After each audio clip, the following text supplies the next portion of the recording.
people who were raised in our homeless community that now their kids are adults coming back and are still homeless. So I think really understanding that, understanding it as you discuss reproductive loss, what that means as people are doing survival day to day. Absolutely.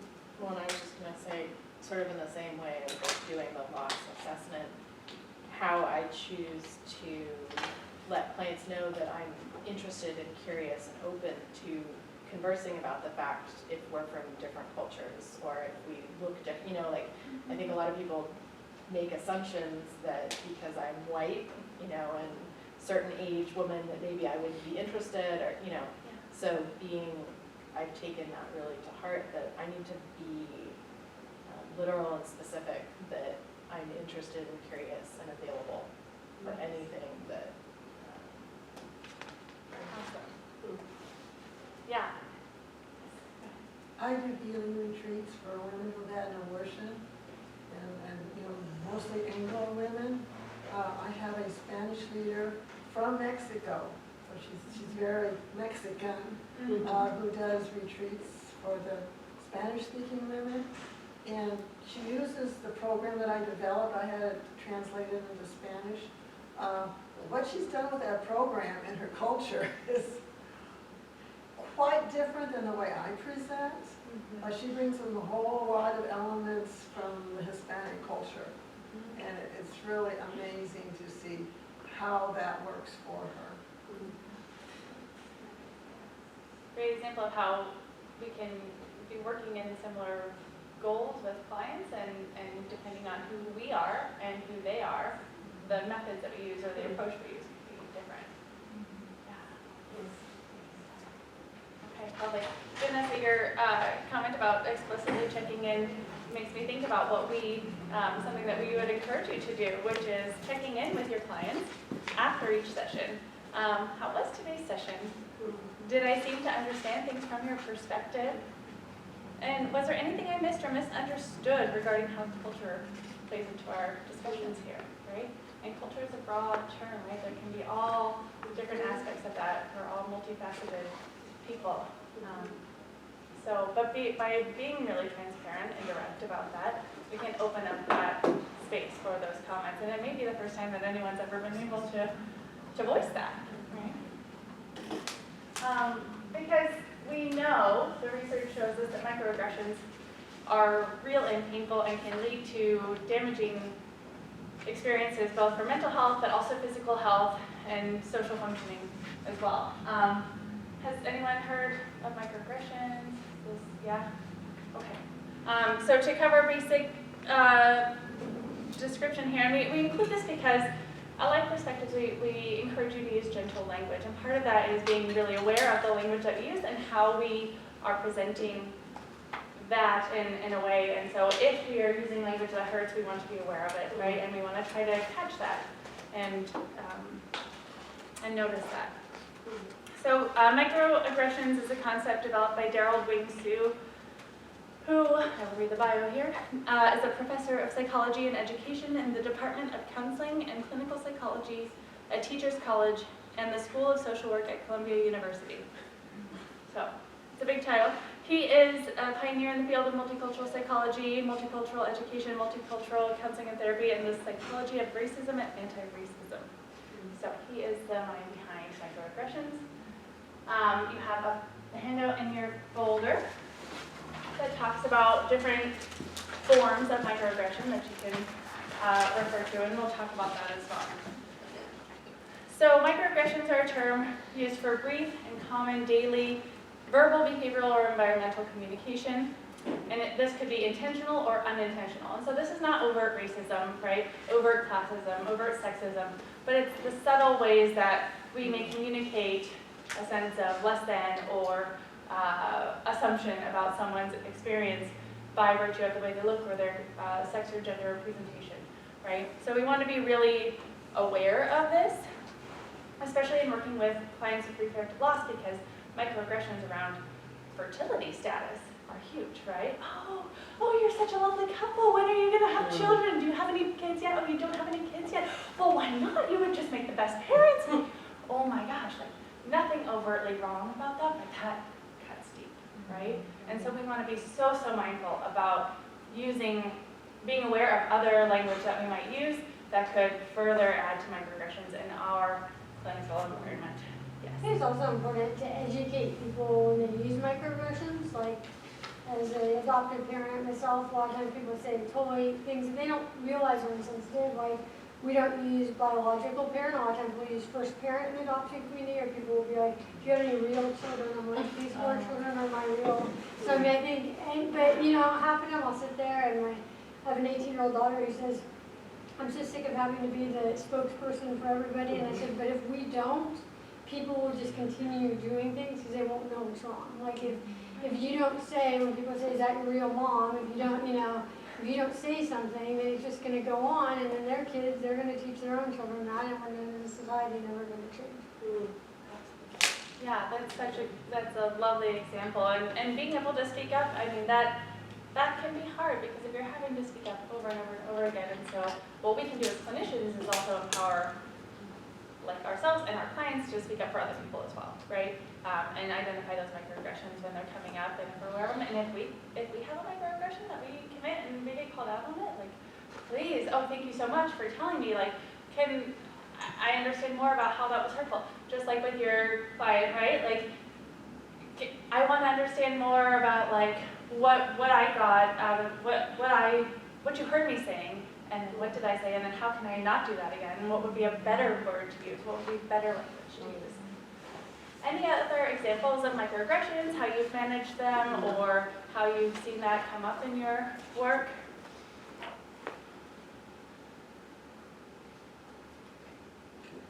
I don't know if this is relevant or not, but for about 4.5 years, I lived in central Wisconsin, and central Wisconsin does not have a lot of people that live in sound and have names like mine.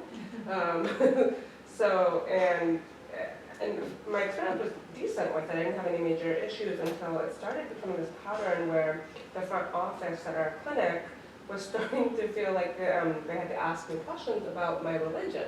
And I was like, why are they asking me this? It came out of nowhere.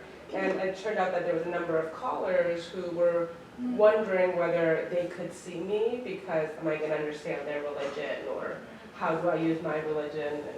And it's just so many layers of that that's complicated because, one, you have to feel kind of obligated to disclose whether you're a non-disclosing therapist or not, but also to say, well, who is this bothering? Are you worried about you talking about your religion and me not getting it, or are you assuming something about me because I'm not religious, and would that mean something good or bad to you? So I don't know if it's relevant in that way, but I guess it's a pretty covert way to make certain assumptions about me. Yeah, and lovely to be able to explore that, right? Right. Like, I wonder if this means that you feel less safe in this room. Mm-hmm. And we know that microaggressions repeated without repair can lead to feeling unsafe in a therapeutic relationship, can lead to poorer treatment outcomes, and they can lead to early termination of treatment. And so that, I mean, for us to be responsive to that is so important. It can really help support that therapeutic relationship. Okay. So moving on to comprehensive assessment. We talked about this being an ongoing journey, right? You have a couple of handouts in your folder, again, looking at additional questions to include in your assessment that you can reference. Hopefully those are helpful to you. And Jackie and Simon remind us that with reproductive loss, therapy does not follow the typical course. Remember, grief is not a linear process, nor is gathering the history from those dealing with reproductive loss. So to be able to be present with that and be mindful that this is not going to be a linear process, nor should it be. And so we can model that in our assessment process. And we really, this does cover many, many sessions. To dive a little bit deeper, psychosocial assessment, probably all of us have at least been trained in doing this. Many of us probably do this in our day-to-day work with clients or exposed to this. This is a long list of things that we will look for in our psychosocial assessment. To highlight a few things, the medical history. You've got questions on here about reproductive medical history. Getting more information about what that looks like for people can be really important in terms of addressing any reproductive loss and can also give you more information about the reproductive story. Relationships, we want to pay attention to. Relationships are so important and can be such a protective factor in supporting people in healing through or moving through a loss experience or grief without having long-term impacts. We talked about other losses in 101 and just knowing that we can draw on strengths and other experiences by enfranchising this kind of loss. And pre-existing trauma is going to be a risk factor for developing more complex mental health reactions to a loss. So in our ongoing assessment with the reproductive story, we want to, again, we can use that medical history form to explore that more. We want to be asking our clients what were they hoping for, what was their dream of their family, right? Very connected with the reproductive story generally, but then also when we ask, like, where did your story go awry? What went wrong? Like, where did this get off the tracks, right? And how, and then using all the components that we've already talked about, how can we really be with them in that experience and help them feel the magnitude of the losses and what that means for their story to have been taken off course. And then we can work with them on bringing it back. But when we're assessing, this can be really nice to help us identify ways that we can support them going forward.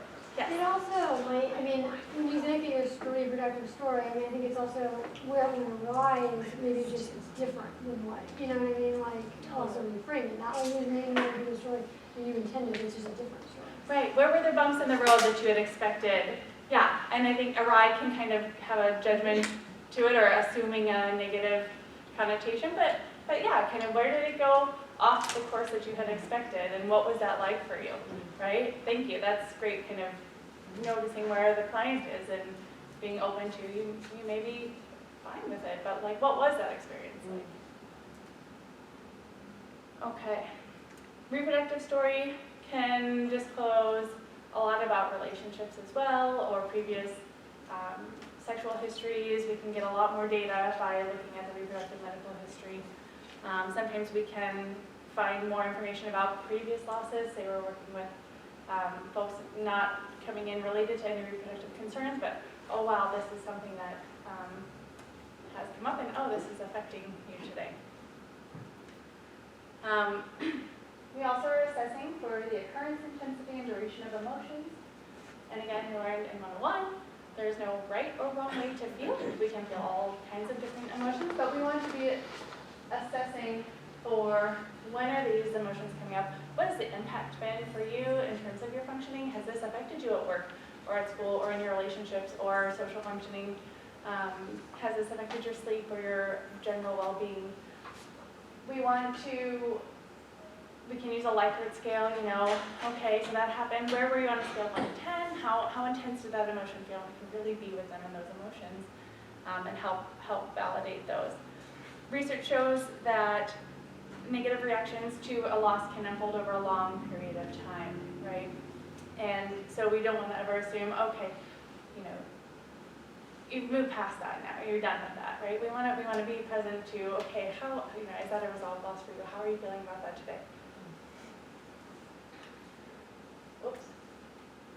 We also know that subsequent events can trigger old feelings of loss, and there's a story in the Unspeakable Losses book that Kim Kruger-Bell talks about a man who is waiting in the emergency room for his daughter to be born. It was kind of a complicated delivery, so he's waiting and waiting and starting to feel really anxious. And he flashes back to 10 years prior when he, with his ex-wife, they had had their birth and it was complicated and he had to step out of the room while they completed the delivery, and then the news was that he had a stillborn baby, right? And so this nurse comes out, here's your baby girl, you know, and he's like, wow, and he's just overcome with emotion. And then realizes as they take her away, he's like, oh gosh, I'm gonna see her soon. But he's like, oh my gosh, I'm not a new dad. Like, I'm not a new dad, I have a son.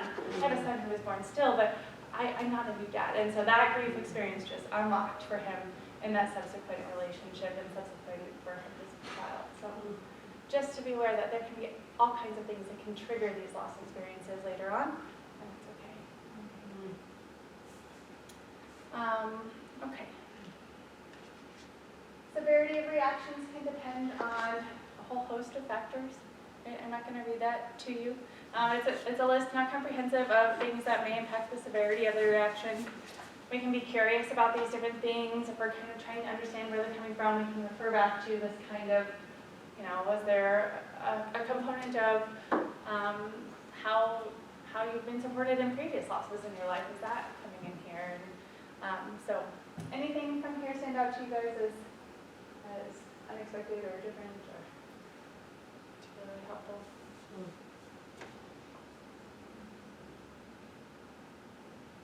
What do you mean by level of attachment to the loss? Right. Yeah, so we know reproductive story and attachment begins even sometimes before conception for kiddos or for parents and babies. And so, was this something like a really desired pregnancy? Was this someone that they had envisioned, or was this like okay, we'll kind of see. So how developed was that story, and how intensely were they feeling that attachment with this baby? And again, using the client language can also help identify that here and give us some clues. I've heard some clients kind of refer to their experience after they had a miscarriage or a loss, where the subsequent healthy pregnancy, they really found themselves struggling or intentionally putting a wall up to the attachment because it was going to be easier. I don't know, I guess that was a perspective they had. It was hard. And I'll talk a little bit more about the difference between attachment and investment to the pregnancy as well. So just hang on to that. One thing that does stand out for me that we didn't really cover with 101 is that of the spiritual faith of our clients, right? And their spiritual background or religious background. I know you brought it up a little bit. So, how their reproductive stories impacted through that. What are the influences behind that? Sometimes we may be a little hesitant, right, to explore that, but just that's where the cultural humility aspect kicks in, that just like we are not only coming from a cultural curious exploration, that it can be a source of strength for some of our clients, right? And so to discover that, whether it's a source of strength or not, can be helpful as well in accessing the severity of their reactions, but also in terms of how it can help them heal.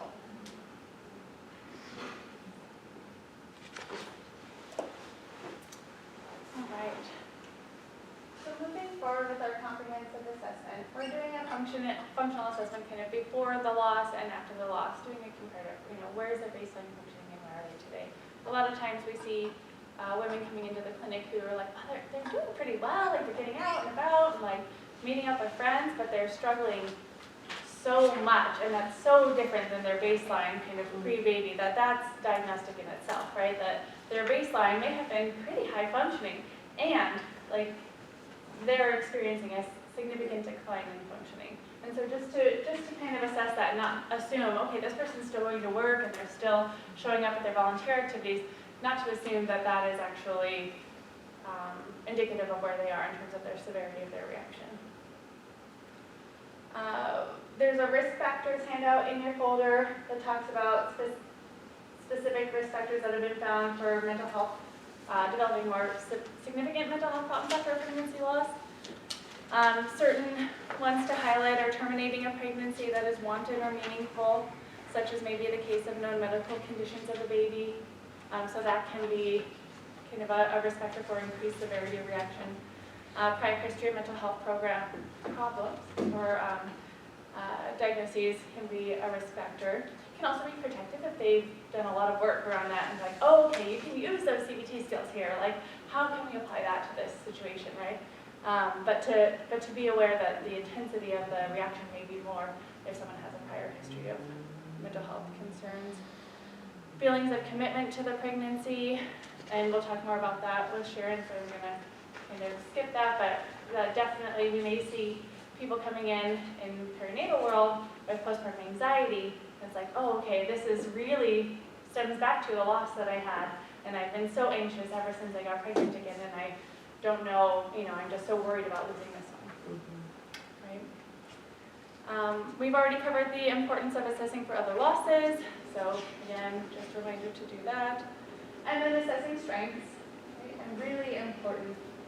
that we're helping our clients identify strengths. It can be really hard for them to identify strengths. We can look for strengths outside of them, strong social support, strong spiritual connections, strong marital relationship or relationship with their parents, or investment in their volunteer opportunities, whatever that may be. Resilience, being able to get through hard things and reach out for support, the fact that they're there talking to you is a strength.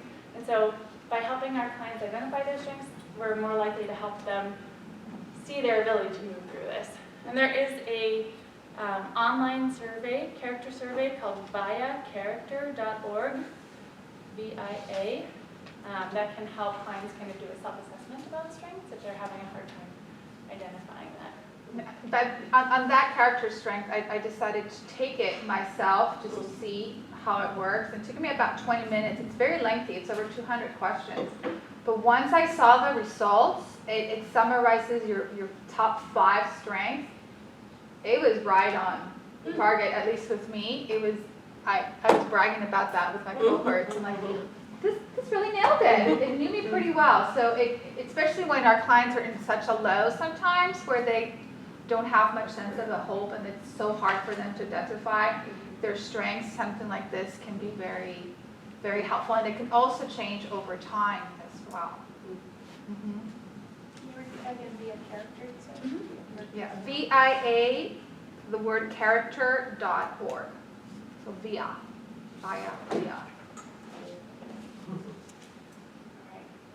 Is that a free thing?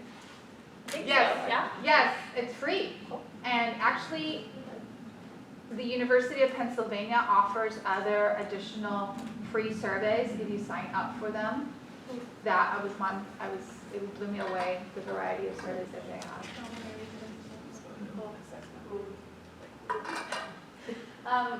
So on this point, in the comprehensive assessment, the things that we want to avoid as a clinician, we want to minimize or avoiding the painful effects related to reproductive loss and course, right? We want to not do that. We want to not say, oh, well, at least you've got another baby. Let's focus on your healthy baby who's here, right? We don't want to minimize those effects.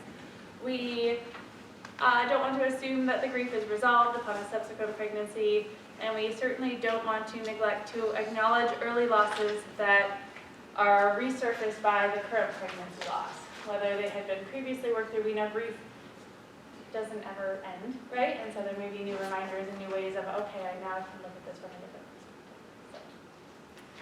Okay, so we are going to jump into a role play, and this time you guys don't have to do it. Sharon and I will model it for you. This is the fun part. All right, let me just here. What would Ashley do? Yeah. What would Ashley do? It's become a theme in my life. I'm okay with it. All right. Oh, all right, so here is our case scenario. So anyone want to read it aloud? Jasmine is a 37-year-old biracial, Caucasian, and Black American female in a stable, committed relationship. She reported on intake paperwork that she was raised in an affluent Jewish home, but is neutral in her religion.